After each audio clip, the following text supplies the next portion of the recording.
This is the Ultimate Tailgate Chef. I'm Stephen Lynn, and today we're grilling a dish that I don't see at too many tailgate parties, but it's one of my favorite, leg of lamb.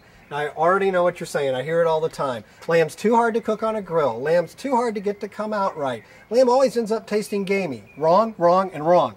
Let me show you a way to do this. Now, what I have in the bowl is the orange, of course, which makes the name of the dish, which is about 1.5 tablespoons of orange zest right off of the orange. I also have 1.5 tablespoons of thyme that's chopped up, 3 cloves of garlic that I've minced, and 1.5 teaspoons of salt and of pepper each. And what we're going to do is we're first going to put it in and then on the lamb.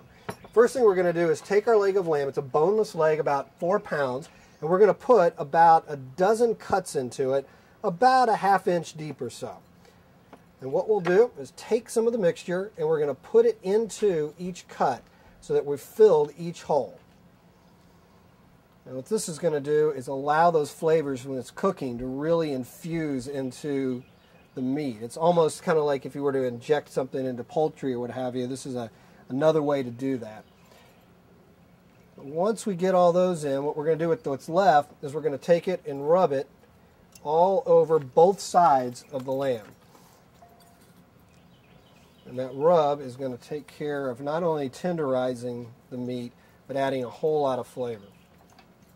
Now, once that's done, what we're going to do is take a little bit of olive oil, and we're going to baste that right over here and cover both sides of the lamb. And then we're going to let this sit. If you're inside doing this the day before, because you could do it that way and then refrigerate it overnight, just bring it back to room temperature before you cook it. But if you're doing it at home or inside, you can let it rest for about 1.5 hours. If it's outside a day like today where it's about 100 degrees, don't let it sit that long in the sun. But just watch it, because we're not trying to spoil the meat, of course. Just really let those flavors infuse. Then what we're going to do is let that rest for a little bit, and when we come back, time for the grill.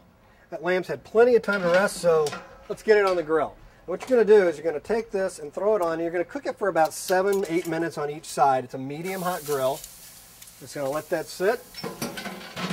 And after about 7 minutes, we'll flip it over, do that again. And what you're trying to get it to is about 138 degrees inside. Then when you take it off and let it rest, it's going to be delicious.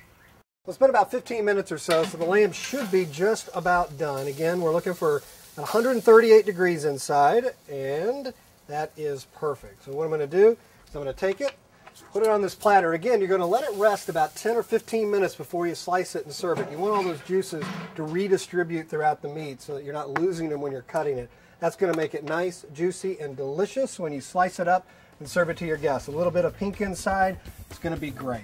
That is the Ultimate Tailgate Chef for this week. I'm Stephen Lynn. For more recipes, videos, podcasts, go to theultimatetailgater.com. And for even more on tailgating, go to atatailgate.com. That's the website of the American Tailgaters Association. That's it for this week. I'll see you next time. Okay, where'd I put my fork?